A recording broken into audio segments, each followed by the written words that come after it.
Isang resibo, isang maliit na piraso ng papel na nagpabagsak sa buong mundo ni Althea. Kanina lang, ang mundong yon ay perpekto. 5 taon. 5 taon silang kasal ni Marco at sa loob ng 5 taon na yon, ipinaramdam sa kanya ng lalaki na siya ang pinakamaswerteng babae sa buong mundo. Ang kanilang anniversary dinner kanina ay parang isang panaginip. Ang mamahaling restaurant, ang mga kandila, ang paraan ng pagtitig ni Marco sa kanya, na para bang siya pa rin ang nag-iisang bituin sa kalangitan nito.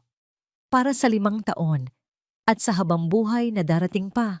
Mahal, sabi ni Marco, itinaas ang kanyang wine glass. Mahal na mahal kita, Althea. Ikaw ang reyna ko. Ngumiti si Althea. Ang puso niya ay lumulundag sa kilig. Mahal na mahal din kita. Pag-uwi nila, may isa pa siyang sorpresa. Isang maliit na kahon na naglalaman ng isang modernong smart speaker. Para sa smart at beautiful na asawa ko, sabi ni Marco, habang hinahalikan ang kanyang noo. Para kahit nasa opisina ako, pwede mo akong tawagan gamit lang ang boses mo, para laging konektado ang mga puso natin. Konektado. Ngayon, habang nakatayo si Althea sa gitna ng kanilang sala, ang salitang yon ay parang isang sampal. Ang hawak niyang resibo ay mas matalas pa sa kahit anong kutsilyo. Natagpuan niya ito nang hindi sinasadya. Isasampay niya sana ang coat ni Marco na basta na lang nitong iniwan sa sofa. Ganoon naman talaga si Marco, medyo burara. At si Althea naman, laging handang sumunod at magayos para sa kanya. Ngunit nang ilagay niya ang kamay sa bulsa para tingnan kung may naiwan itong kung ano, nakapa niya ang isang nakatuping papel. Binuksan niya ito, iniisip na baka resibo lang ng gasolina o parking. Pero hindi. Resibo yon mula sa isang kilalang jewelry store. Isang customized diamond necklace. Ang presyo ay sapat na para makabili ng isang maliit na sasakyan. At sa ibaba, sa espasyo para sa notes, may nakasulat na dedication. For my one and only Isabel. Isabel. Sino si Isabel? Napayuko si Althea at naramdaman niya ang unti-unting pag-init ng kanyang mga mata. Sinubukan niyang kumbinsihin ang sarili. Baka para sa kliyente, baka regalo para sa ina nito, o sa kapatid. Pero ang pangalan ng ina ni Marco ay Teresa. Ang kapatid naman nito ay si Clarice at ang mga salitang my one and only. Iyon ang tawag sa kanya ni Marco. Ang hangin sa kanyang baga ay tila naubos. Ang mga mamahaling muebles sa paligid niya, ang malaking TV, ang mga litrato nilang dalawa na masayang magkayakap, lahat ay parang nawalan ng kulay.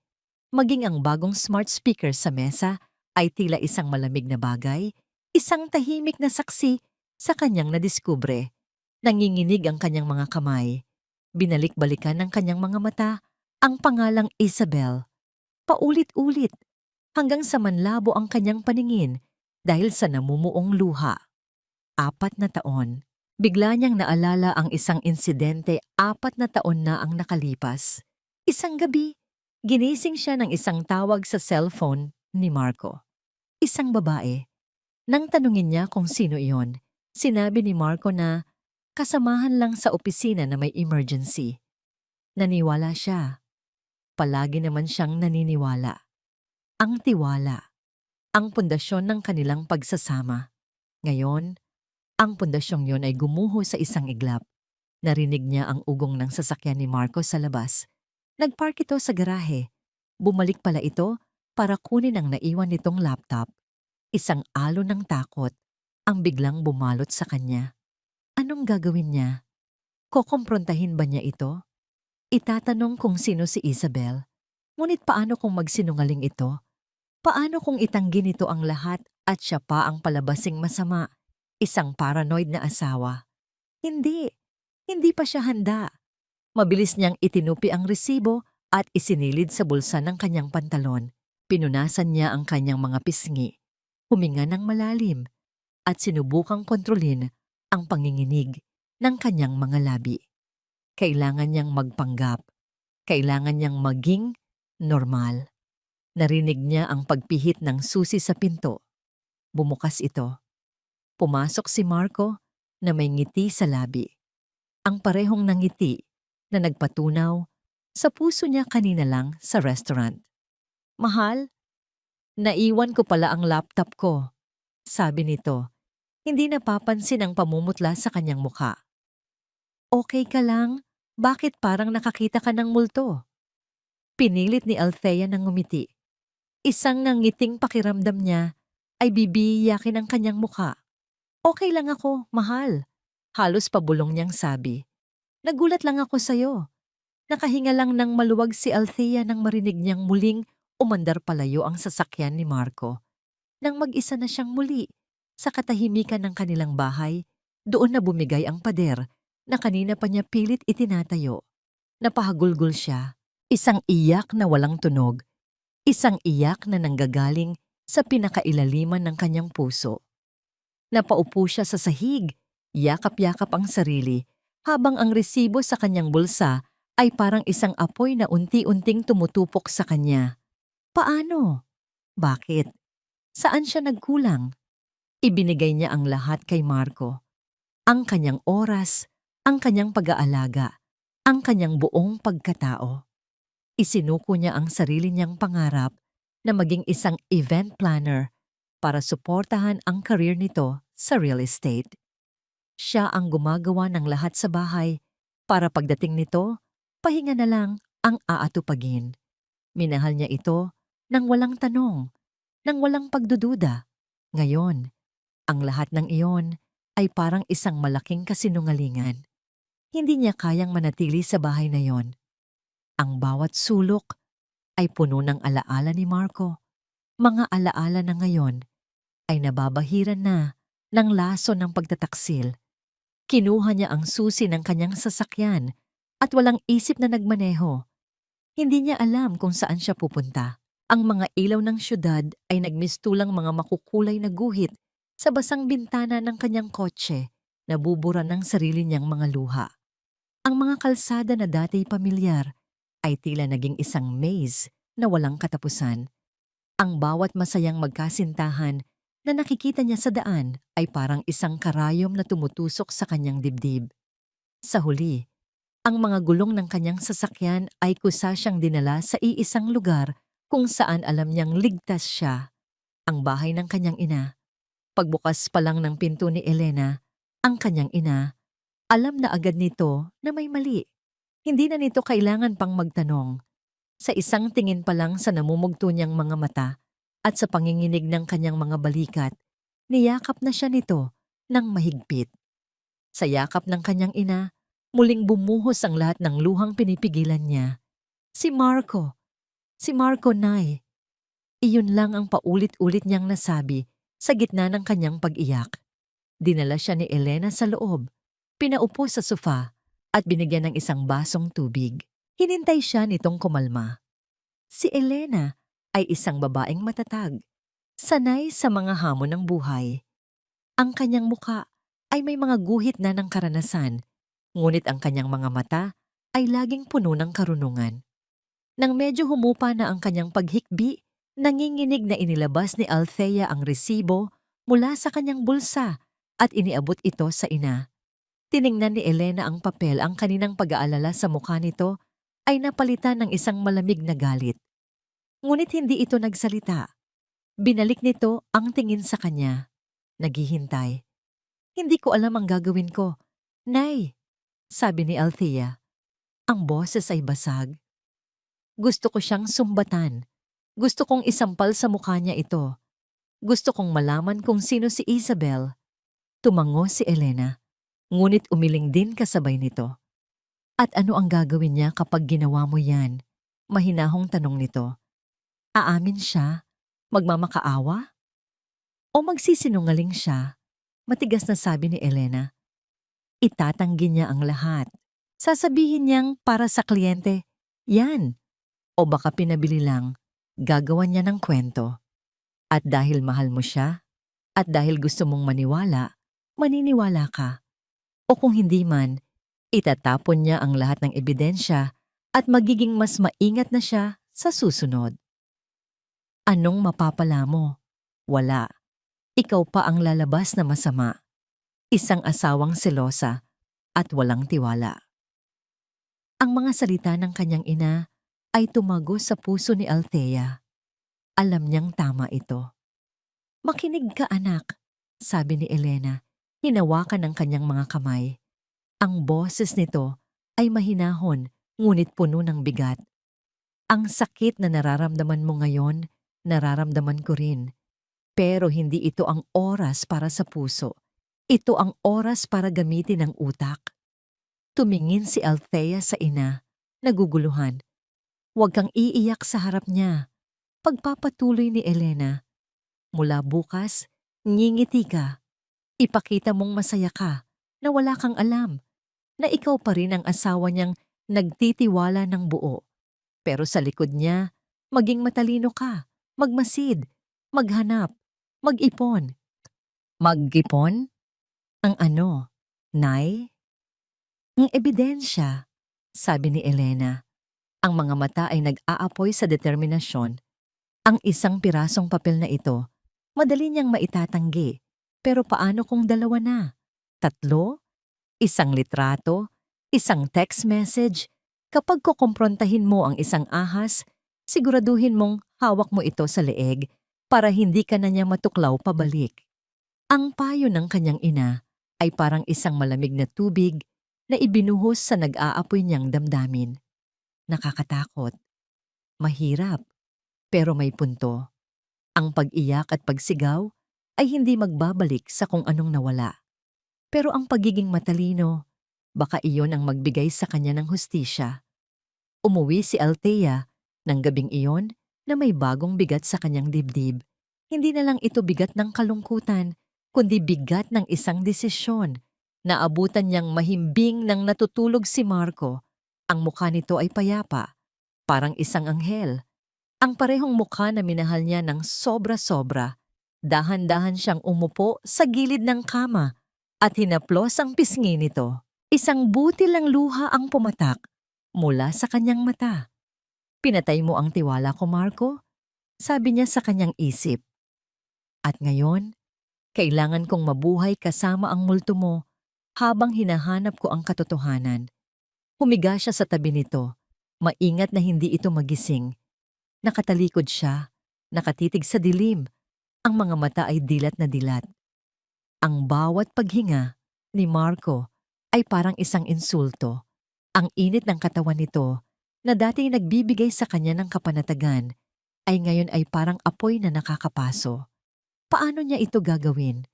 Paano siya ngingiti bukas sa lalaking dumurog sa puso niya? Maya-maya pa, narinig niya ang mahinang pag-vibrate ng kanyang cellphone sa bedside table. Dahan-dahan niyang inabot ito, tinitiyak na hindi gagawa ng anumang ingay na makakagising kay Marco. Ang liwanag mula sa screen ay pansamantalang bumulag sa kanya. Isang text message mula sa biyenan niyang si Teresa. Ang puso ni Althea ay biglang kumabog ng malakas. Binuksan niya ang mensahe. Althea, Hija, I hope you and Marco are well. Pwede ba kayong mag-dinner dito sa bahay sa Sabado? May maganda akong balita para sa inyong dalawa. Magandang balita. Ang dalawang salitang yon ay nagpadala ng panginginig sa buong katawan ni Althea. Anong magandang balita? Sa aniniw ng kanyang natuklasan, ang anumang magandang balita mula sa pamilya ni Marco ay parang isang banta. Isa na namang kasinungalingan na kailangan niyang tanggapin ng may ngiti. Hinigpitan niya ang hawak sa cellphone. Ang kanyang mga daliri ay namumuti. Ang simpleng imbitasyon ay parang isang pagsubok. Ang unang hakbang sa mapanganib na daan na pinili niyang tahakin. Kailangan niyang pumunta. Kailangan niyang harapin sila. Kailangan niyang magpanggap. Ang biyahe papunta sa bahay ng mga biyenan niya ay parang biyahe papunta sa sarili niyang bitayan. Nakaupo si Althea sa passenger seat. Ang mga kamay ay magkapatong sa kanyang kandungan para itago ang panginginig. Isang peking na ngiti ang nakapaskil sa kanyang mga labi. Isang ngiti na pinraktis niya ng maraming beses sa harap ng salamin. Excited na si Mama na makita ka. Masayang sabi ni Marco, ang isang kamay ay nasa manibela habang ang isa ay panandaliang humaplos sa hita niya. May maganda raw siyang balita. Napalunok si Althea. Ang haplos ni Marco na dati nagpapakilig sa kanya, ngayon ay parang haplos ng isang ahas. Talaga? Ano kaya yun? Tanong niya. Pinipilit na maging masigla ang tono. Hindi ko rin alam. Sorpresa raw. Sagot ni Marco, tumatawa. Isang tawang inosente at walang malay. O baka naman isang tawa ng isang magaling na aktor. Sa bawat metro na inilalapit nila sa destinasyon, lalong bumibigat ang kanyang dibdib. Pinapaalalahanan niya ang sarili sa payo ng kanyang ina. Huwag kang iiyak. Maging matalino ka. Pagdating nila, si Teresa mismo ang sumalubong sa kanila sa pinto. Ang mukha ay nagliliwanag sa kasiyahan. Hija! Marco! Buti nakarating kayo! Bati nito, sabay yakap ng mahigpit kay Althea. Ang yakap ay mainit, pero ang mga kamay nito na humahaplos sa likod niya ay malamig. Naramdaman ni Althea ang pagkukunwari sa bawat kilos nito. You look blooming, Hija. Puri ni Teresa, habang sinusuri siya mula ulo hanggang paa. Parang lalo kang gumaganda. Salamat po, Mama. Sagot ni Althea, ang nangiti ay nananatiling nakapako. Sa loob, ang hapagkainan ay puno ng mga paborito niyang pagkain. Isang engrandeng paghahanda para sa isang simpleng hapunan. Lumabas mula sa kusina si Clarice, ang kapatid ni Marco, dala ang isang pitzel ng juice. Ate Althea, na-miss ka namin, sabi nito na may malapad na ngiti. Lahat sila ay sobrang bait, sobrang perpekto, at iyon ang nakakatakot. Para siyang nanonood ng isang dula, at siya lang ang nakakaalam na ang lahat ng nasa entablado ay mga sinungaling. Nagsimula ang hapunan. Ang usapan ay masaya at magaan. Mga kwento tungkol sa trabaho, mga biruan. Pinilit ni Althea na makisabay, tumatawa sa tamang oras, tumatango kapag kinakausap. Ngunit sa ilalim ng mesa, ang mga kamao niya ay nakakuyom. So ano na nga ba yung magandang balita, Ma? Tanong ni Marco sa kalagitnaan ng kanilang pagkain. Ngumiti ng makahulugan si Teresa. Tumingin ito kay Althea. Ang mga mata ay kumikinang. Hinawakan nito ang kanyang kamay na nasa ibabaw ng saya. Hija, alam mo naman na matagal na naming pangarap na magkaapo sa inyo ni Marco. Panimula nito. Ang mga salita ay malambing, ngunit para kay Althea, ang bawat pantig ay may lason. At alam kong darating din tayo dyan. Pero sa ngayon, may isa pang biyaya na dumating sa pamilya. Tumingin ito kay Marco. Na-promote ang anak ko. Siya na ang bagong Vice President for Operations ng kumpanya. Nagpalakpakan sila. Niyakap ni Althea si Marco. Congratulations, mahal. I'm so proud of you. Sabi niya, ang mga salita ay lumalabas ng kusa. Isang script na matagal na niyang kabisado. Pero habang nakayakap siya sa asawa, ang isip niya ay nasa kwintas na may pangalang Isabel. Ang promotion ba na ito ang pambayad sa mamahaling alahas na yon? Dahil dyan, sabi ni Clarice, kailangan mag-celebrate. Kamusta nga pala yung biglaang business trip mo last week, kuya? Saan ba yun ulit? Tagaytay? Biglang natahimik ang lahat. Nakita ni Althea ang bahagyang panlalaki ng mga mata ni Marco. Isang business trip? Wala siyang alam na business trip. Ang sabi ni Marco sa kanya ay may team building sila sa opisina at doon ito natulog. Ngumiti si Marco, isang nangiting pilit. Ah, oo. Mabilis lang yun, sa Tagaytay nga. Last minute meeting with a client. Hindi ko na nasabi kay Althea kasi ayokong mag-alala pa siya. Ganun ba? Sabi ni Althea. Dahan-dahan, tinitingnan si Marco sa mata. Sayang. Sana nasabi mo, para naihanda ko man lang ang mga damit mo. Okay lang, mahal. Ako na ang gumawa. Mabilis na sagot ni Marco, sabay inom ng tubig. Kitang-kita ni Althea ang pagsisinungaling. At kitang-kita niya ang tingin ni Teresa kay Clarice. Isang tingin na nagsasabing, tumahimik ka. Hindi na niya kaya. Pakiramdam niya ay masusuka siya. "Excuse me lang po," sabi niya. Dahan-dahang tumayo. "Magbabanyo lang po ako." Pumasok siya sa banyo at nilock ang pinto. Sumandal siya dito at napapikit. Huminga siya ng malalim. Pinipigilan ang mga luhang nagbabadyang tumulo. Tumingin siya sa salamin. Ang babaeng nakatingin pabalik ay mukhang pagod at nasasaktan. Ang nangiti niya kanina ay wala na. Napalitan ng isang maskara ng pighati. "Kayanin mo to, Althea," sabi niya sa sarili. "Kailangan mong malaman ang lahat." Hinilamusan niya ang kanyang mukha. Nang medyo kumalma na, lumabas siya ng banyo. Pabalik na sana siya sa hapagkainan nang mapansin niyang bahagyang nakabukas ang pinto ng dating kwarto ni Marco, na ginawa na nitong home office kapag dumadalaw sila. Isang bagay ang nag-udyok sa kanya na sumilip. Ang kwarto ay medyo magulo, may mga papel na nakakalat sa mesa. Ngunit isang folder ang nakaagaw ng kanyang pansin. Isang kulay brown na folder na may malaking nakasulat sa labas. Mega Ari-Arian.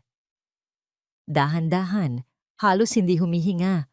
Pumasok siya sa loob. Ang puso niya ay dumadagundong sa kanyang dibdib. Kinuha niya ang folder. Nang buksan niya ito, ang unang papel na kanyang nakita ay isang kopya ng titulo ng lupa. Ang titulo ng bahay na tinitirhan nila. Ang bahay na regalo sa kanya ng kanyang mga magulang nang ikasal sila. Sa ilalim nito, may isa pang dokumento, isang deed of absolute sale. Nakasaad doon na ipinagbibili niya ang ari-arian. Kay Marco. Napaatras si Althea. Ang kanyang mga mata ay nanlalaki sa gulat. May pirma sa ibabaw ng kanyang pangalan. Isang pirma na kamukhang-kamukha ng sa kanya. Pero alam niya, sa kaibuturan ng kanyang kaluluwa, na hindi siya kailanman pumirma sa ganoong klaseng dokumento. Nakatayo si Althea sa loob ng kwarto. Ang folder ay nanginginig sa kanyang mga kamay. Ang ingay ng masayang tawanan mula sa hapagkainan ay parang nanggagaling sa ibang mundo. Dito sa loob ng silid, ang tanging naririnig niya ay ang pagkabog ng sarili niyang dibdib.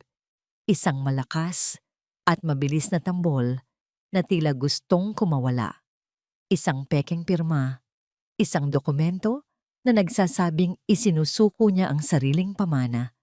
Ang unang pumasok sa isip niya ay ang takot. Takot na baka may makakita sa kanya.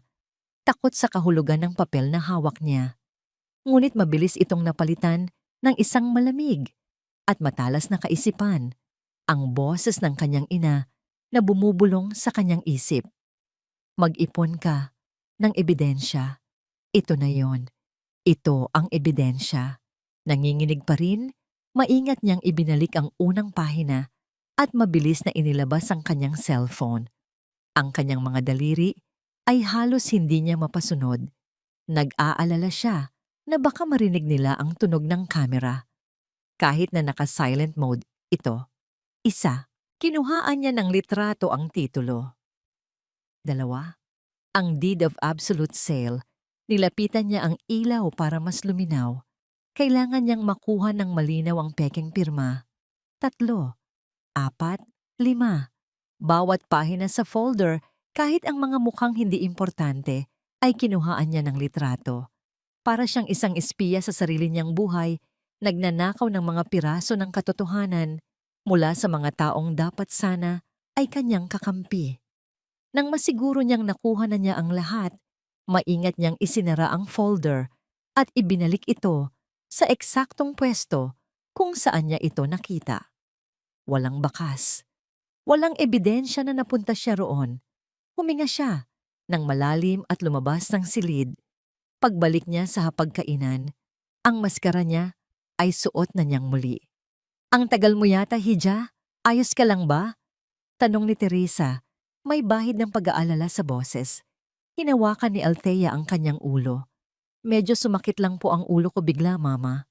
Pagsisinungaling niya. "Pasensya na po." "Ganun ba? Uminom ka ng gamot," sabi ni Marco. "Tatayo na sana." "Wag na, mahal." Pigil niya. Kailangan ko lang sigurong magpahinga. Kung okay lang sa inyo, Mama, baka pwede na kaming mauna. Ang pag-aalala sa mukha ni Marco ay tila totoo. Pero ngayon, alam na ni Althea na lahat ng ito ay isang palabas, isang napakagaling na pag-arte. Ang biyahe pa uwi ay binalot ng katahimikan. Hawak-hawak ni Althea ang kanyang cellphone sa loob ng kanyang bag na para bang iyon ang pinakamahalagang bagay sa mundo. Pagdating sa bahay, nagdahilan siyang matutulog na agad. Ngunit pagpasok sa kwarto, hindi kama ang kanyang tinungo, kundi ang banyo. Nilak niya ang pinto, binuksan ang gripo para magkaroon ng ingay at saka tinawagan ng isang numero na matagal nang nasa listahan ng mga kontak niya. Attorney Romero? Althea, napatawag ka. May problema ba? Ang boses sa kabilang linya ay malalim at nagpapakita ng awtoridad. Si Atty. Romero ay matalik na kaibigan ng kanyang ama at ang abogado na pinagkakatiwalaan ng kanilang pamilya sa loob ng maraming dekada. Tito, pwede po ba tayong magkita bukas? As soon as possible. At kailangan po sana na tayo lang ang nakakaalam. Kinabukasan, sa isang maliit at tahimik na coffee shop na malayo sa kanilang lugar, ipinakita ni Althea kay Atty. Romero ang mga litrato sa kanyang cellphone. Habang tinitingnan ng abogado ang bawat larawan, ang kaninang palakaibigang ngiti sa mukha nito ay dahan-dahang nawala. Napalitan ito ng isang seryoso at madilim na ekspresyon. Ipinatong nito ang kanyang salamin at masusing pinag-aralan ang dokumento ng bentahan. Ito ba ang pirma mo, Althea? Tanong nito, itinuturo ang nasa screen. Umiling si Althea, ang lalamunan niya ay tuyo. Hindi po. Sumandal si Atty. Romero sa kanyang upuan at bumuntong hininga. Gaya ng kinatatakutan ko. Ano po ang ibig niyong sabihin, Tito? This is a sophisticated plan, Althea. Paliwanag ng abogado. Ang boses ay seryoso. Hindi lang ito simpleng pagnanakaw. Planado ito. Tingnan mo, ang deed of sale na ito, napakagaling ng pagkakapeke sa pirma mo. Pero hindi ito sapat. Para mailipat ang pangalan sa titulo, kailangan nila ang orihinal na kopya na alam kong nasa safety deposit box mo. Tumango si Althea. So ang plano nila ay may mga hakbang. Pagpapatuloy nito. Unang hakbang, gumawa ng pekeng dokumento. Ang susunod na hakbang, kukumbinsihin kanilang ibigay sa kanila ang access sa orihinal na titulo. Gagawa sila ng dahilan. Baka sasabihin nilang kailangan para sa isang loan o para sa pag-update ng amilyar. Kahit anong dahilan na magtitiwala ka. Biglang may naalala si Althea. Mga ilang linggo na ang nakalipas, sinabi sa kanya ni Marco na may kailangan itong ayusin sa City Hall tungkol sa kanilang conjugal properties at hiningi ang susi ng kanilang deposit box. Naniwala siya at ibinigay ito. Nang sabihin niya ito kay Atty. Romero, napailing na lang ito sa pagkadismaya. Mas masahol pa sa inaakala ko, sabi ng abogado. Hindi lang bahay mo ang pinupuntirya nila. Ang kumpanya ng mga magulang mo, may shares ka roon, hindi ba? Si Marco ba ang tumutulong sa'yo sa mga papeles noon? Tumango si Althea. Ang puso niya ay parang pinipiga. Naalala niya ang mga sandaling may pinapapirmahan sa kanya si Marco. Mga corporate papers daw. Routine documents na hindi na niya binabasa. Dahil sa sobrang tiwala, doon na gumuho ang lahat. Hindi lang ito tungkol kay Isabel. Hindi lang ito tungkol sa isang relasyon na nasira. Ito ay isang sabwatan. Isang planadong pag-atake, hindi lang sa kanya, kundi sa buong pamilya niya. Ang lalaking pinakasalan niya, ang pamilyang itinuring niyang sarili, ay mga ahas na matagal nang naghihintay ng tamang pagkakataon para tuklawin siya. Ang sakit ay mas matindi pa sa naramdaman niya noong una. Ito ay isang total na pagtataksil. Ano po ang gagawin natin, Tito? Tanong ni Althea. Ang boses niya ay nanginginig. Ngunit may bagong apoy ng galit na nabubuo sa loob niya. Tumingin ng diretso sa kanyang mga mata si Attorney Romero. Ang mga litratong ito, malaking tulong, pero madali pa rin itong itanggi ni Marco. Sasabihin niyang, pumirma ka at nagbago lang ang isip mo. Magiging sabi niya laban sa sabi mo. Huminga ito ng malalim bago nagpatuloy. Kailangan natin ng isang bagay na hindi niya maitatanggi. Isang bagay na magpapatunay sa kanyang intensyon na manloko. Ano po iyon? Ang isang piraso ng papel, pwedeng pagdebatehan. Sabi ng abogado, ang boses ay bumaba na tila isang sikreto. Pero ang isang pag-amin, ibang usapan na yan. Itinukod nito ang mga siko sa mesa at lumapit ng bahagya kay Althea. Kailangan natin ang kanyang mga salita, Althea. Kailangan nating marinig mula mismo sa bibig niya ang pag-amin sa kanyang kasalanan. Kailangan natin ang kanyang mga salita, Althea. Ang mga salitang yon ni Attorney Romero ay umalingaw-ngaw sa isipan ni Althea sa mga sumunod na araw. Para iyong isang sirang plaka, paulit-ulit, walang tigil. Paano? Paano niya makukuha ang pag-amin ni Marco? Hindi niya ito pwedeng tanungin ng diretsyo. Isang maling galaw lang at lahat ng pinaghirapan niyang pagtitimpi ay mawawalang saysay. Araw-araw, gumanap siya bilang ang perpektong asawa. Naghahanda siya ng agahan na may ngiti, nag-aasikaso ng mga damit nito, at hinahatid ito ng halik sa pinto. Ngunit sa bawat pag-arte niya, isang piraso ng kanyang kaluluwa ang namamatay. Isang hapon, habang nag-aayos siya sa kanilang sala, ang kanyang mga mata ay napadako sa isang bagay na nasa ibabaw ng side table. Ang smart speaker. Ang regalo ni Marco noong kanilang anibersaryo. Ang simbolo raw ng kanilang koneksyon. Bigla, isang ideya ang pumasok sa kanyang isip. Isang ideya na parehong nakakatakot at nagbibigay pag-asa. Kinuha niya ang kanyang cellphone at nagsimulang mag-research tungkol sa brand at modelo ng speaker. Binasa niya ang bawat article, pinanood ang bawat tutorial, at doon niya natagpuan ang isang feature na nagpatigil sa kanyang paghinga. Isang drop-in function, isang feature na nagpapahintulot sa may-ari na gamitin ang speaker bilang isang intercom o bilang isang listening device mula saan man sa mundo, gamit lang ang isang app sa cellphone. Kinilabutan si Althea. Ang pag-espiya sa sarili niyang asawa, sa sarili niyang pamamahay, hindi niya kailanman inisip na darating siya sa puntong ito. Ngunit wala na siyang pagpipilian. Itinulak siya ni Marco sa sitwasyong ito. Kailangan lang niya ng tamang pagkakataon. At ang pagkakataon na yon ay dumating makalipas ang 2 araw. Miyerkules. Sinabi ni Marco na mag-work from home lang ito dahil may tinatapos na importanteng report. Sinabi naman ni Althea na kailangan niyang mag-grocery at mamili ng ilang gamit para sa bahay. Perpekto. Sige, mahal. Mag-iingat ka sa pag-drive, sabi ni Marco. Hinalikan siya sa pisngi bago siya umalis. Text mo ko pag pauwi ka na para makapagluto na ako ng lunch. Ang kabaitan nito ay parang lason. Ngumiti lang si Althea at tumango. Ngunit hindi siya sa grocery dumiretso.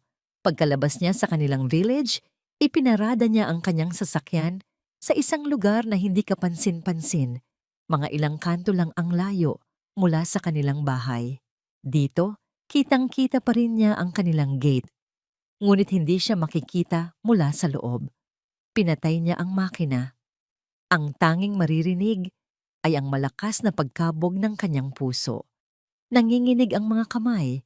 Binuksan niya ang app ng smart speaker sa kanyang cellphone. Hinanap niya ang pangalan ng kanilang device, Marco and Althea's home. Napangiwi siya sa pangalang yon.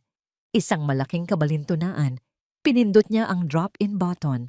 Sa una, may kaunting static. Pagkatapos, naging malinaw ang tunog. Narinig niya ang mahinang tunog ng aircon, ang pag-click ng keyboard. Nasa sala si Marco, nagtatrabaho sa laptop nito. Naghintay si Althea. Bawat segundo ay parang isang oras. Nagsimula na siya ng pagpawisan sa loob ng kotse. Paano kung walang mangyari? Paano kung nasasayang lang ang oras niya? At bigla, narinig niya ang tunog ng pagdial sa telepono. Hindi sa landline, sa cellphone ni Marco. Naka-loudspeaker ito. Hello, mahal? Ang boses. Ang boses na yon, puno ng lambing. Ngunit hindi para sa kanya. Hello? Sagot ng isang babae sa kabilang linya. Nasaan ka? Bakit ang tagal mong sumagot? Sorry, mahal. Nasa bahay ako. Tinatapos lang tong report. Paliwanag ni Marco. Ang boses ay malambing pa rin. Umalis si Althea, nag-grocery. Napahigpit ang hawak ni Althea sa kanyang manibela. Eto na, si Isabel. Siguraduhin mo lang, sabi ng babae. Nga pala, kailan mo ibibigay yung perang pinangako mo? Kailangan na para sa binyag. Binyag? Next week, mahal, okay? Kapag napirmahan na ni Althea yung huling dokumento, konting-konting tiis na lang, sabi ni Marco. Pagkatapos noon, itong bahay na to, ang kumpanya, malapit nang maging sa atin, para sa kinabukasan natin, para sa kinabukasan ng anak natin. Anak? Isang salita. Ngunit winasak nito ang anumang natitirang pag-asa sa puso ni Althea. Hindi lang ito babae, may anak sila. Isang pamilya, isang buong pamilya na binuo sa likod niya. Hindi niya namalayan, tumutulo na pala ang kanyang mga luha. Ngunit ang kanyang kamay ay mabilis na pinindot ang screen record button sa kanyang cellphone. Kailangan niyang i-record ito. Narinig niya ang pag-uusap nila tungkol sa kanilang mga plano. Ang bagong bahay na ipinangako ni Marco, ang bagong buhay na kanilang sisimulan kapag nawala na sa eksena si Althea.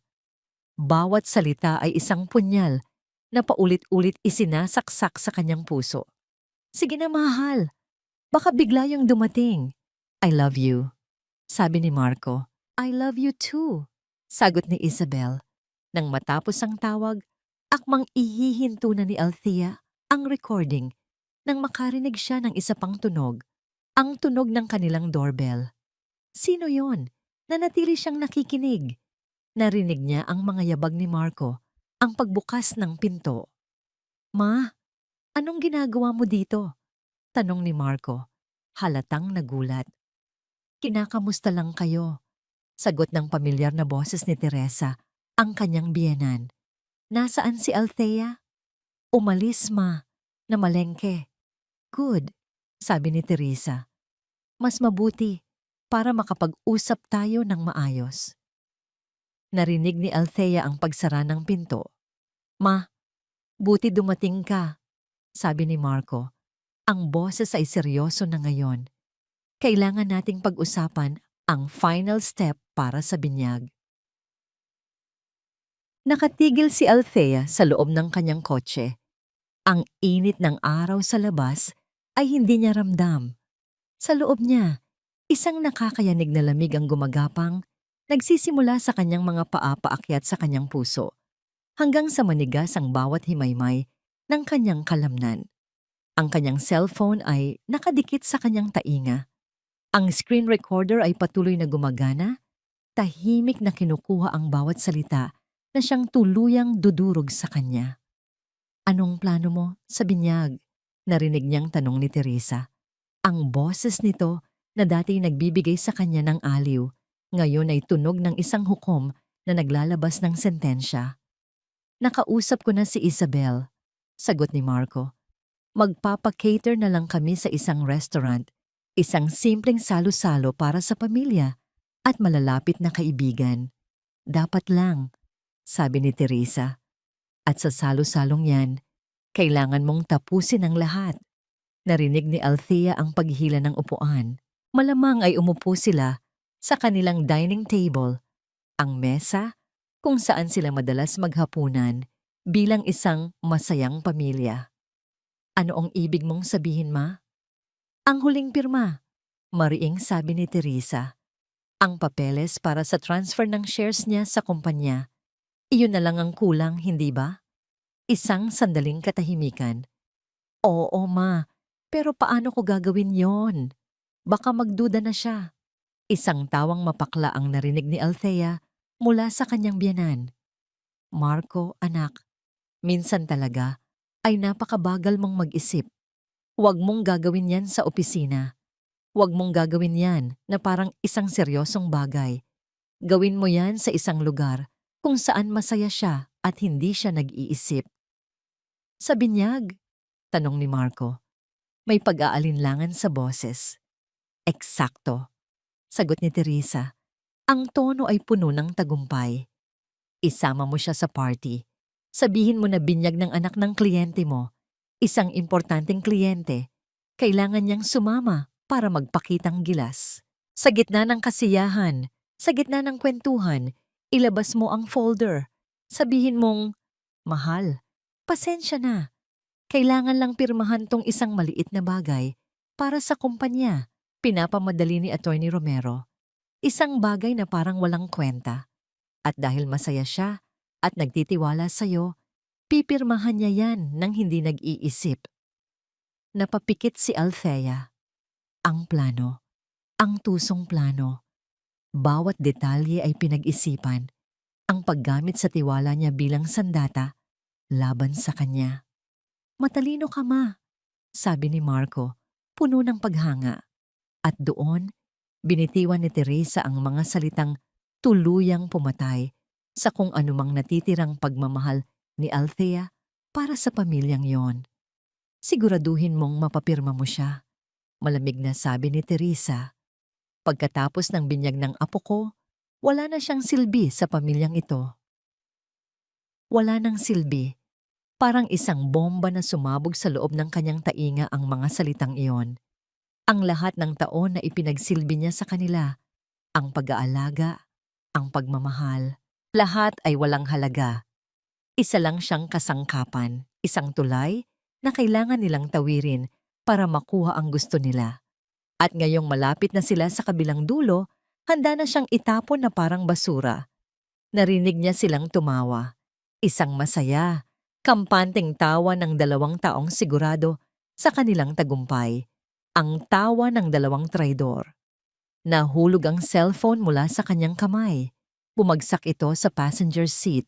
Hindi niya na kailangang marinig ang iba pa. Tapos na. Hindi siya umiyak. Wala nang luhang lumalabas. Ang sakit na nararamdaman niya ay lumagpas na sa puntong kaya itong ilabas ng mga luha. Naging isa itong matigas na bato sa kanyang dibdib. Isang malamig at mabigat na bato ng katotohanan. Umupo siya roon, sa loob ng kanyang mainit na kotse, nakatingin sa kawalan. Ang mundo sa labas ay patuloy sa pag-ikot, ngunit ang mundo niya ay huminto.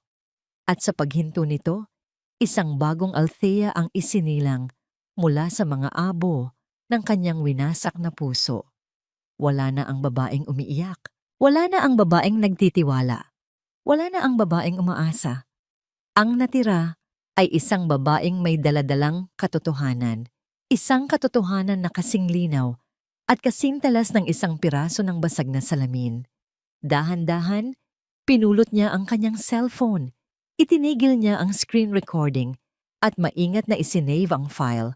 Nag-upload siya ng kopya sa kanyang private cloud storage, isa pa sa kanyang email. Tiniyak niyang hindi ito mawawala. Pagkatapos, ini-start niya ang makina ng sasakyan. Ang ugong ng makina ay parang musika sa kanyang pandinig. Isang hudyat ng pagsisimula. Hindi na siya nag-alinlangan. Ang kanyang mga kamay ay steady sa manibela habang inililiko niya ang kotse pabalik sa kanilang village. Wala nang luha, wala nang panginginig. Ang babaeng umalis sa bahay kanina ay patay na. Ang babaeng babalik ngayon ay iba na. Habang nagmamaneho, ang mga salita ni Teresa ay umuulit sa kanyang isip. Wala na siyang silbi sa pamilyang ito. Ang sakit ay nandoon pa rin, isang matulis na kirot sa kanyang puso. Ngunit sa ibabaw ng sakit na yon, may bagong tumutubo, isang bagay na mas matibay, mas malamig, galit. Isang dalisay at nagliliyab na galit. Hindi na niya tinitingnan si Marco bilang asawang nagtaksil. Hindi na niya tinitingnan si Teresa bilang isang mapagmahal na biyenan. Nakikita na niya sila sa kung ano talaga sila, mga kriminal, mga magnanakaw na hindi lang pera at ari-arian ang gustong kunin, kundi pati ang kanyang dignidad at kinabukasan. Nang makarating siya sa gate ng kanilang bahay, huminto siya sandali. Tiningnan niya ang bahay na minsan niyang tinawag na tahanan. Ang mga bintana, ang hardin, ang pintuan kung saan siya laging naghihintay kay Marco. Hindi na ito ang tahanan na pinangarap niya. Isa na itong entablado. Ang entablado para sa huling akto ng kanilang dula. Nakita niya ang sarili sa rearview mirror. Ang mga mata ng babae roon ay hindi na pamilyar. Wala na ang lambot. Wala na ang pag-ibig. Ang naroon ay isang matigas at determinadong kislap. Isang apoy na isinilang mula sa pagkasunog ng kanyang puso. Ang sabi nila, ang paghihiganti ay isang pagkaing masarap ihain kapag malamig. Ngunit para kay Althea, hindi ito paghihiganti. Ito ay hustisya. Binyag, ha? Bulong niya sa sarili. Isang mapait na ngiti ang sumilay sa kanyang mga labi. Sige, bibigyan ko kayo ng isang binyag na hinding-hindi ninyo malilimutan. Ipinasok niya ang kotse sa garahe, handa nang harapin ang kanyang mga kaaway na nakatira sa iisang bubong. Ang opisina ni Atty. Romero ay naging kanilang war room. Sa malaking mesa na gawa sa mahogany, hindi mga legal na libro ang nakakalat, kundi ang mga sandata ni Althea sa kanyang laban. Naroon ang mga printed copies ng mga litratong kinuha niya sa bahay ng kanyang biyenan. Naroon ang isang laptop na nagpe-play ng audio file, ang boses ni Marco at Teresa, malinaw at hindi maikakaila. Sa tabi nito ay may 3 maliliit na USB drives. Si Althea, ang kanyang inang si Elena, at si Atty. Romero ay nakaupo sa paligid ng mesa. Ang kanilang mga mukha ay seryoso. Walang luha, walang awa. Tanging determinasyon. Okay, let's review. Sabi ni Atty. Romero, ang kanyang boses ay kalmado at nasa kontrol. Ang audio file na ito ang ating alas. Ito ang magpapatunay ng kanilang intensyon na manloko, which is conspiracy to commit fraud. Ang mga pekeng dokumento ang pisikal na ebidensya. Kapag pinagsama natin ang dalawa, mahihirapan silang makalusot. Kailangan nating tiyakin na hindi mawawala ang audio file, sabi ni Elena. Ang kanyang mga mata ay matalim. Baka subukan nilang sirain ang cellphone mo, anak. Nagawa ko na po, Nay. Sagot ni Althea, ang boses ay matatag. Nakasave na ito sa cloud, sa email ko at sa 3 USB na yan. Ang isa ay para sa iyo, Tito. Ang isa ay para sa akin. At ang isa, para sa emergency. Tumango si Atty. Romero, may paghanga sa kanyang mga mata. Good. Smart move. Ngayon, para sa araw ng binyag, nag-file na ako ng list pendants sa Register of Deeds. Ibig sabihin, may anunsyo na sa titulo ng ari-arian ninyo na ito ay under legal dispute. Hindi na nila ito maibebenta o maisasangla ng hindi dumadaan sa korte. Paano po ang pulis? Tanong ni Althea. Nakausap ko na ang isang kaibigan sa presinto. Sabi ng abogado, hindi sila pwedeng mangaresto ng walang warrant, pero pwede silang magresponde sa isang public disturbance. Kapag nagsimula na ang gulo sa party, tatawag ako. Ang presensya nila ay sapat na para hindi sila makatakas at para isilbi ang mga supwena na ihahanda ko. Ang lahat ay planado. Bawat anggulo ay pinag-aralan. Ang natitira na lang ay ang pinakamahirap na bahagi. Ang pag-arte ni Althea. Pag-uwi niya ng bahay ng gabing iyon, naabutan niya si Marco na nanonood ng TV. Ngumiti ito nang makita siya. Mahal, kanina pa kita hinihintay, sabi nito. Tumayo para salubungin siya ng yakap. Hindi umiwas si Althea. Hinayaan niya itong yakapin siya habang ang kanyang puso ay nananatiling kasing lamig ng yelo. Pasensya na, Galing ako kay mama. Nagpasama lang mag-shopping. Isa na namang kasinungalingan, ngunit lumabas ito sa kanyang bibig ng napakadali. Sanay na siya. Okay lang, sabi ni Marco. Nga pala, may pupuntahan tayo sa darating na Sabado. Binyag ng anak ng isang malaking kliyente ko, si Mr. Tan. Kailangan nating pumunta. Malaking bagay ito para sa promotion ko. Ito na. Ang paon ay inihagis na. Tumingin si Althea sa kanya. Ang kanyang mga mata ay pilit niyang pinaningning sa tuwa. Talaga mahal? Siyempre naman. Pupunta tayo. Ano ba ang magandang iregalo? At ano ang dapat kong isuot? Kailangan kong maging maganda para sa'yo. Ang reaksyon ni Althea ay eksakto sa inaasahan ni Marco. Isang masunurin at suportadong asawa. Nakita niya ang ginhawa sa mukha nito. Wala itong ideya. Wala itong kaalam-alam na ang tupa na inaakay niya sa katayan ay matagal nang naging isang lobo. Sa mga sumunod na araw, ipinagpatuloy ni Althea ang kanyang pag-arte. Nagtanong pa siya tungkol sa mga detalye ng binyag. Tumulong sa pagpili ng damit na isusuot ni Marco. Habang si Marco ay abala sa paghahanda ng kanyang panloloko, si Althea naman ay abala sa paghahanda ng kanyang sariling sorpresa. Isang hapon, habang nag-iisa, tinawagan niya ang kanyang mga magulang. "Pama, may pupuntahan po akong isang special event sa Sabado." Sabi niya, ang boses ay kalmado. "Hindi ko pa po pwedeng sabihin ang lahat ng detalye. Pero kailangan ko po ang suporta ninyo. Kailangan ko po kayong nandoon." Narinig niya ang pag-aalala sa boses ng kanyang ama, ngunit narinig din niya ang tiwala.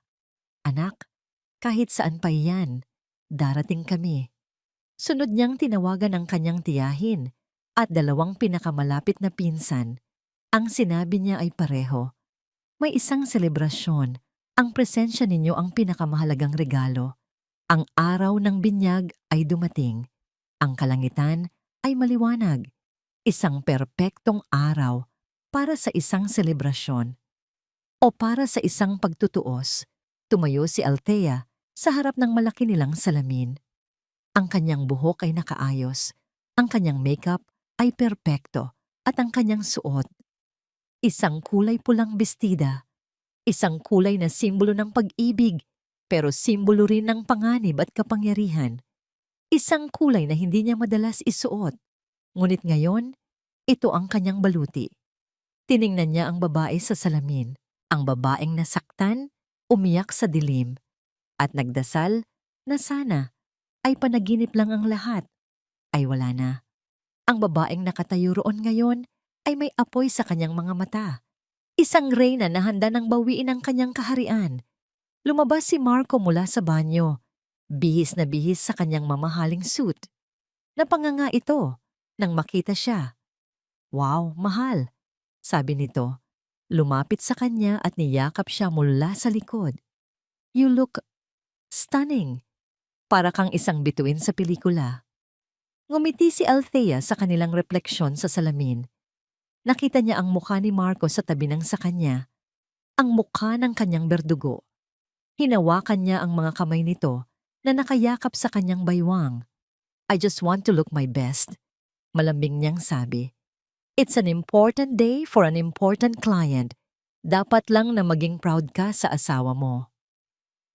Hinalikan ni Marco ang kanyang balikat. Ang mga labi nito ay mainit sa kanyang balat. "I am always proud of you, Althea." Liar. Bulong ng isang boses sa kanyang isipan. Ang biyahe papunta sa restaurant ay puno ng masayang kwentuhan ni Marco. Ikinuwento nito kung gaano kaimportante ang kliyenteng si Mr. Tan. Ikinuwento nito ang tungkol sa malaking deal na kanilang isinasara. Si Althea ay tumatango lang, nakikinig, nagbibigay ng mga tamang reaksyon. Nagtanong pa siya, "Nasaan ang regalo natin para sa baby?" "Nasa likod na, mahal. Ako na ang bahala," sagot ni Marco, kampante. Nang pumarada sila sa harap ng isang mamahaling restaurant, nakita ni Althea na marami ng magagarang sasakyan ang nakaparada. Ang lugar ay pinalamutian ng mga puti at asul na lobo. May malaking banner na nakasabit sa entrada. Welcome to the christening of baby Miguel. Miguel, yun pala ang pangalan ng anak ni Marco. Huminto sila. Bumaba si Marco at maginoong pinagbuksan siya ng pinto. Inilahad nito ang kamay. Tinanggap ni Althea ang kamay nito. Sa paglabas niya ng kotse, ang kanyang pulang bestida ay tila sumayaw sa hangin. Ang mga tao sa labas ay napatingin sa kanila, ang perpektong mag-asawa. Habang naglalakad sila papasok, ang kamay ni Marco ay mahigpit na nakahawak sa kanyang baywang. Ang bawat hakbang ay mabigat. Bawat hakbang ay palapit sa katapusan. Tiningnan niya ang relos. Eksakto sa oras. Sa isang lugar sa syudad, ang kanyang mga magulang at mga kaanak ay papunta na rin sa parehong lokasyon. Sa isa pang lugar, si Attorney Romero ay naghihintay lang ng kanyang hudyat. Tumingin si Althea sa paligid. Ang mga bisita ay masaya. May mga batang nagtatakbuhan. May malamyos na musikang tumutugtog. Isang perpektong larawan ng isang masayang okasyon. Isang perpektong entablado para sa isang perpektong bagyo. Ready, mahal? Tanong ni Marco. Ngumingiti. Tumingin si Althea sa kanya. Ang mga mata ay kumikinang sa ilalim ng mga ilaw ng restaurant. Ngumiti siya pabalik. Isang ngiti na kasing tamis ng pulot, ngunit may nakatagong lason. It's showtime, bulong niya sa sarili. Ang loob ng restaurant ay nagmistulang isang perpektong pelikula. Ang mga ilaw ay maltopliwanag. Ang mga bisita ay nakangiti. At ang hangin ay puno ng tunog ng masayang tawanan. Ngunit para kay Althea, ang lahat ng ito ay isang malaking kasinungalingan. Bawat ngiti ay may lason. Bawat halakhak ay isang insulto. Iginiya siya ni Marco sa isang malaking bilog na mesa kung saan naroon ang pamilya nito. Naroon si Teresa ang kanyang biyenan na mukhang isang reyna sa kanyang eleganteng damit. Ang mukha ay puno ng pagmamalaki. Naroon si Clarice, masayang nakikipagkwentuhan. At sa gitna ng lahat, naroon ang isang babae. Maganda ito, bata, at may hawak na isang sanggol na nakabalot sa puting kumot. Tumingin ito kay Marco, at sa isang saglit na yon, nakita ni Althea ang lahat. Ang pagmamahal, ang pagiging kampante, ang kanilang sikreto. Ito, si Isabel. Ngumiti si Marco. Mahal, I'd like you to meet Isabel, ang anak ni Mr. Tan. At ito naman ang asawa ko, si Althea.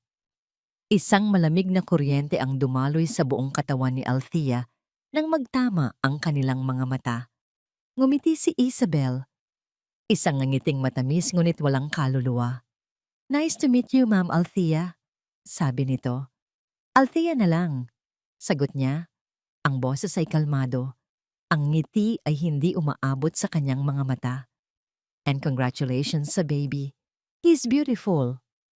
Ang pag-arte ay nagpatuloy. Umupo sila, nakipagkwentuhan. Nagkunwari si Althea na interesado sa mga biro ni Marco, sa mga papuri ni Teresa. Tinitiis niya ang bawat segundo, naghihintay sa tamang tiyempo. At ang tiyempo ay dumating nang tumayo ang MC sa maliit na entablado. Okay everyone, ngayon naman po, para sa isang mensahe para sa ating pamilya at sa ating munting anghel na si Baby Miguel, tawagin po natin ang isa sa mga pinakamasugid na ninong, ang business partner ng ama ng bata, Mr. Marco Villanueva. Nagpalakpakan ang mga tao. Tumayo si Marco, inayos ang kanyang suit at hinalikan si Althea sa pisngi. Para sa atin to, mahal, bulong nito. Ngunit bago pa man ito makahakbang, hinawakan ni Althea ang kamay nito. Mahal, pwede bang ako na lang? Malambing niyang tanong. Gusto kong magbigay ng mensahe. Bilang asawa mo, ang tagumpay ng kliyente mo ay tagumpay mo rin, di ba? Tagumpay din natin. Nagulat si Marco, ngunit napalitan ito ng pagmamalaki. Ito ang perpektong asawa, suportado, presentable. Siyempre, mahal. Ikaw pa ba? The stage is yours. Dahan-dahang tumayo si Althea.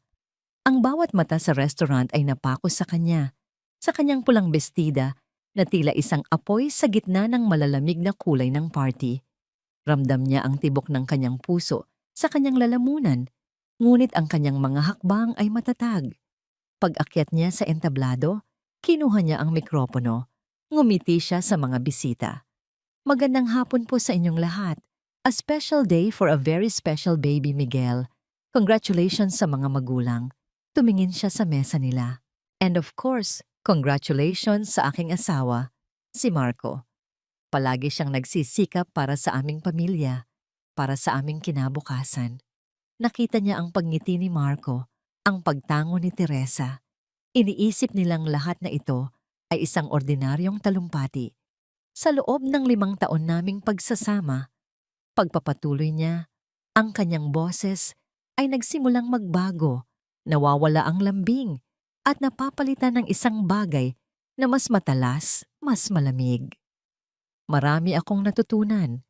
Natutunan ko ang halaga ng tiwala, ang halaga ng katapatan, at ang halaga ng magandang pagpaplano. Napakunot ang noo ni Marco. Speaking of planning, sabi ni Althea, may isang bagay akong gustong ibahagi sa inyo. Isang bagay na ipinarinig sa akin ng aking asawa kamakailan lang. Isang plano na napakaganda, napakatalino. Sa katunayan, napakinggan ko ito mula mismo sa isang regalong ibinigay niya sa akin para sa aming anniversary. Inilabas niya ang kanyang cellphone at isang maliit na connector. Mabilis niyang isinaksak ito sa sound system. Ang technician ay nagtaka ngunit hindi kumibo. Ito po, sabi ni Althea sa mikropono. Ang kanyang boses ay umalingaw-ngaw sa buong silid. Ang boses ng isang mapagmahal na anak at ng kanyang ina. Ang boses ng kataksilan. At pinindot niya ang play. Biglang, ang masayang musika ay napalitan. Ang katahimikan ay pinuno ng boses ni Marco mula sa audio recording. Pagkatapos noon, itong bahay na to, ang kumpanya, malapit nang maging sa atin, para sa kinabukasan natin, para sa kinabukasan ng anak natin. Isang kolektibong paghinga ng gulat ang narinig mula sa mga bisita. Ang mga kutsara at tinidor ay huminto sa ere. Ang nangiti sa mukha ni Marco ay naglaho na parang bula. Ang kanyang mukha ay biglang namutla, na para bang nakakita siya ng multo. Tumingin siya kay Althea, ang kanyang mga mata ay nanlalaki sa hindi makapaniwalang takot. Sumunod ang boses ni Teresa. Siguraduhin mong mapapirma mo siya. Pagkatapos ng binyag ng apo ko, wala na siyang silbi sa pamilyang ito. Kung kanina ay gulat lang, ngayon ay isang nakabibinging katahimikan ang bumalot sa buong lugar. Maging ang mga waiter ay napatigil. Napatingin ang lahat kay Teresa na ngayon ay nakatulala. Ang bibig ay bahagyang nakabukas. Ang kulay ay nawala sa kanyang mukha. Si Isabel ay napayakap sa kanyang sanggol. Ang mga mata ay puno ng pagkalito at takot. Ang recording ay nagpatuloy. Bawat salita ay isang dagok, isang sampal, isang paglalantad sa madla. Nang matapos ang recording, ang katahimikan ay mas mabigat pa sa kahit anong sigaw. Walang kumikilos, walang nagsasalita. Ang hangin ay napuno ng laso ng katotohanan. Ibinaba ni Althea ang cellphone. Tiningnan niya ang mga taong sumira sa kanya. Si Teresa na parang binagsakan ng langit at lupa, si Isabelle na nanginginig, at si Marco na nakatingin sa kanya. Ang mukha ay isang perpektong larawan ng pagkawasak. Itinaas niyang muli ang mikropono. Happy anniversary, mahal, sabi niya. Ang boses ay kalmado ngunit puno ng yelo.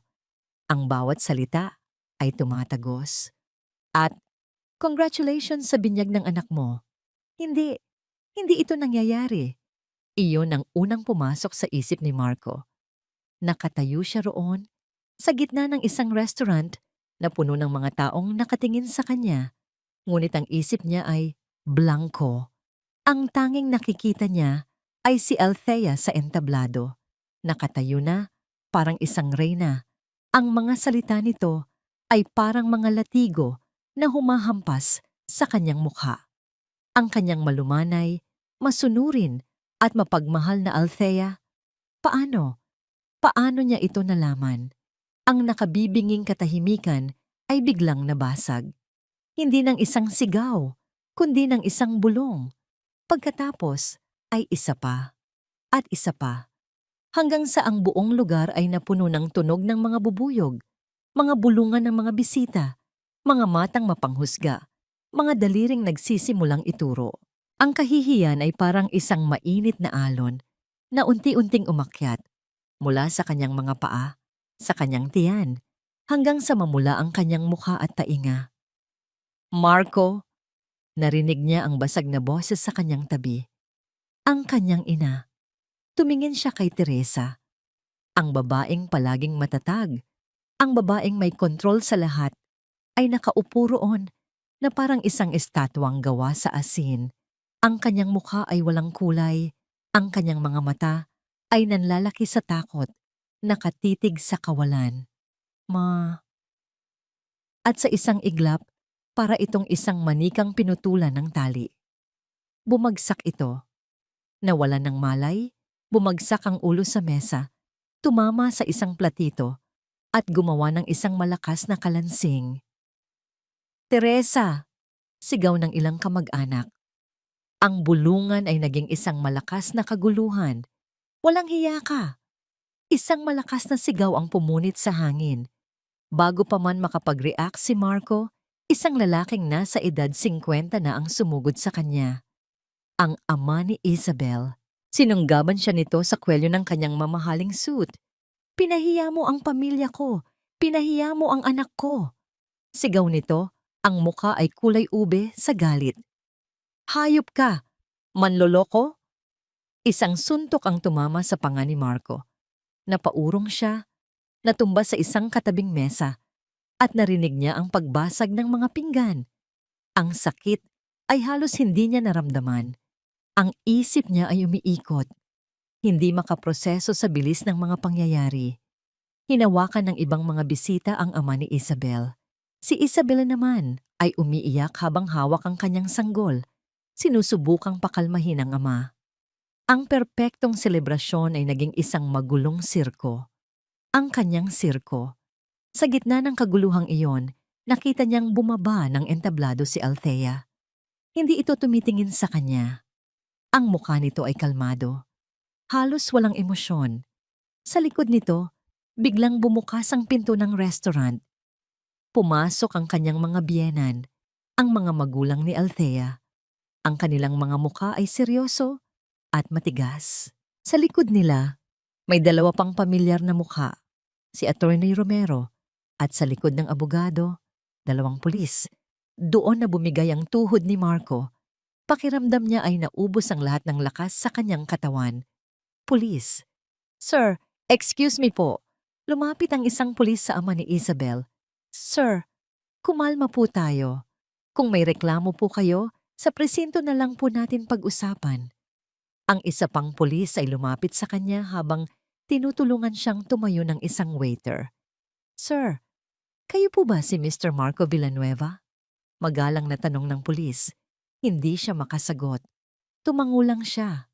Sir, pinapakiusapan po namin kayong manatiling kalmado at iwasan na po ang gulo, sabi ng pulis. Ngunit hindi sa pulis nakatingin si Marco. Ang kanyang mga mata ay na kay Attorney Romero, na ngayon ay dahan-dahang lumalapit sa kanya, may hawak na mga dokumento. Marco, sabi ng abogado, ang boses ay professional at walang bahid ng anumang emosyon. I am serving you this court summons for charges of falsification of public documents and conspiracy to commit fraud. Iniabot nito ang isang sobre. Nanginginig na tinanggap ito ni Marco. Korte, fraud. Ang mga salita ay parang mga martilyo na pumupukpok sa kanyang ulo. And this, sabi ni Attorney Romero, iniabot ang isa pang dokumento, is a copy of the TRO, a temporary restraining order. You are hereby ordered to stay at least 500 meters away from my client, Mrs. Althea Villanueva, and you are barred from entering your conjugal home. Ang kanyang bahay, ang kanyang buhay, ang lahat ay kinukuha mula sa kanya sa isang iglap. Sa huli, sa gitna ng lahat ng gulo, ang kanyang inang dinadala palabas, ang pamilya ni Isabel na galit, ang mga matang mapanghusga ng lahat. Ang kanyang mga mata ay muling hinanap si Althea. Nakatayo ito sa tabi ng kanyang mga magulang, ligtas sa kanilang yakap. Tumingin ito sa kanya. Naghahanap si Marco ng galit sa mga mata nito, ng puot. Ang kahit anong damdamin na magpapakitang may natitira pa. Ngunit wala. Ang nakita niya ay isang bagay na mas masakit pa sa galit. Awa. Tiningnan siya ni Althea na para bang isa siyang bagay na nakakaawa. Isang bagay na sira at hindi na maaayos. Pagkatapos, tumalikod ito. Kasama ang kanyang mga magulang, naglakad ito papalayo. Hindi na ito lumingon pa. Iniwan siya ni Althea doon, nakatayo sa gitna ng mga guho ng isang buhay na siya mismo ang sumira. Lumipas ang 6 na buwan. Ang ingay ng kaguluhan sa restaurant ay napalitan ng tahimik at organisadong tunog ng isang abalang opisina. Nakaupo si Althea sa dulo ng isang mahabang conference table. Ang kanyang mga mata ay matamang nakatingin sa mga taong kaharap niya. Ang mga ito ay ang mga department heads ng kumpanyang minana niya sa kanyang mga magulang, ang parehong kumpanya na muntik nang mawala sa kanya. The sales projections for the next quarter look promising, sabi niya. Ang boses ay kalmado, ngunit puno ng awtoridad. But I want to see a more aggressive marketing plan for the Laguna project. I want us to be number 1. Nagbigay siya ng mga utos, nakinig sa mga suhestiyon, at gumawa ng mga desisyon ng may kumpiyansa. Wala nang bakas ng babaeng dating nag-aalinlangan. Ang babaeng ang mundo ay umikot lamang sa kanyang asawa. Ang babae sa harap nila ngayon ay isang CEO. Pagkatapos ng meeting, bumalik siya sa sarili niyang opisina. Isang malaking opisina na may glass wall kung saan tanaw ang buong syudad. Sumandal siya sa kanyang upuan at humigop ng kape. Ito na ang bago niyang buhay. Araw-araw, abala siya. Sa una, ito ay paraan para makalimot. Ngunit kalaunan, natuklasan niyang muli ang isang bagay na matagal na niyang ibinaon, ang kanyang sariling talino at kakayahan. Nagustuhan niya ang pakiramdam na may kontrol siya sa sarili niyang direksyon. Tumunog ang kanyang telepono. Ang pangalan ng kanyang ina ang nasa screen. "Hello, Nay!" bati niya. Isang tunay na ngiti ang sumilay sa kanyang mga labi. "Anak, kamusta? Baka gusto mong dumaan dito mamaya para maghapunan? Nagluto ako ng paborito mong sinigang." "Sige po." "Nay, tapusin ko lang itong mga trabaho ko," sabi ni Althea. Ang ngiti sa kanyang labi ay totoo. Ang ngiti na ito ay hindi na kailangan pang pilitin.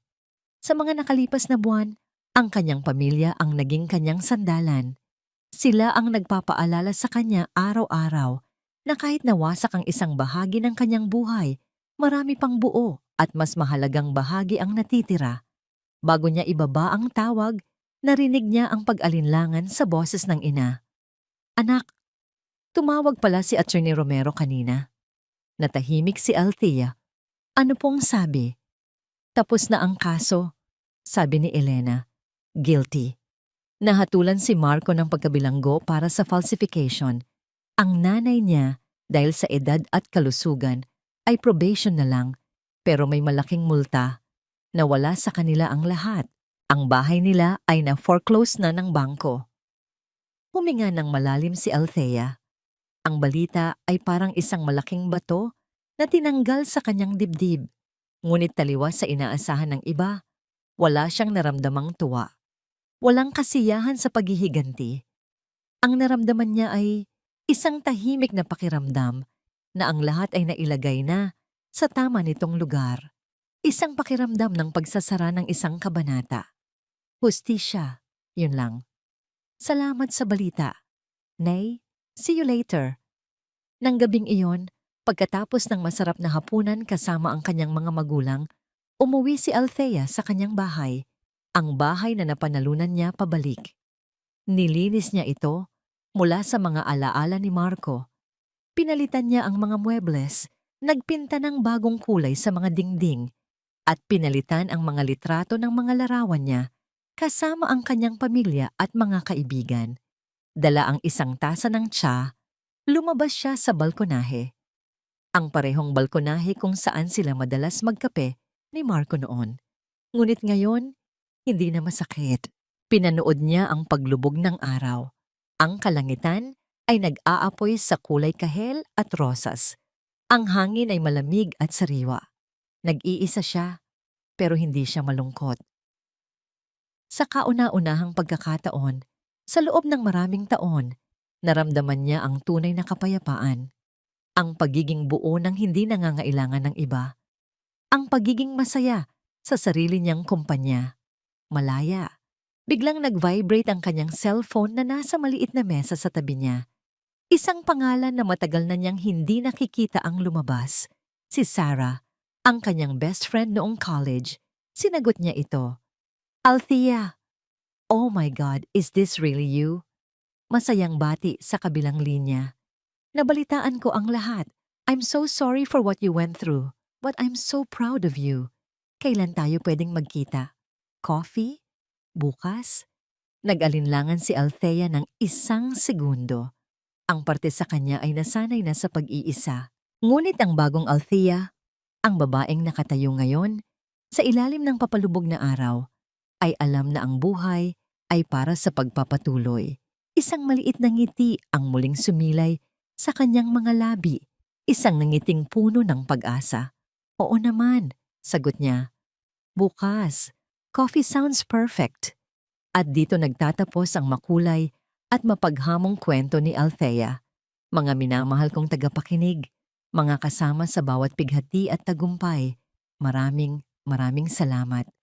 Mula sa kaibuturan ng aking puso, nagpapasalamat ako sa inyong walang sawang pagsubaybay sa paglalakbay na ito. Ang pagsulat sa kwento ni Althea ay hindi naging madali. Kasama ninyo, naramdaman ko ang kanyang sakit, ang kanyang pagkadurog, at higit sa lahat, ang kanyang pagbangon.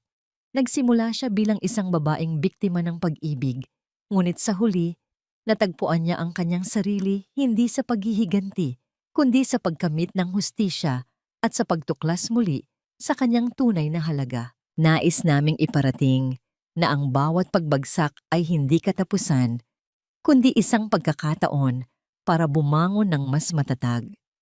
Na ang tunay na lakas ay hindi nakikita sa pagtitiis sa isang bagay na sumasakit sa atin, kundi sa pagkakaroon ng tapang na piliin ang sarili at magsimulang muli. Ang pag-ibig ay hindi dapat maging isang kulungan, kundi isang hardin kung saan tayo'y malayang namumukadkad. Ngayon, nais naming marinig ang inyong boses. Ano ang pinakapumatak na aral sa inyo mula sa kwento ni Althea? Aling bahagi ang pinakanagpaiyak o nagbigay inspirasyon sa inyo? Inaanyayahan namin kayong ibahagi ang inyong mga saloobin sa comment section sa ibaba. Ang inyong mga kwento at pananaw ang nagbibigay buhay sa aming mga isinusulat. Hanggang sa ating susunod na kwento, lagi ninyong tatandaan na kayo ay mahalaga at karapat-dapat sa isang pag-ibig na tapat at totoo. Muli, maraming salamat sa inyong pakikinig.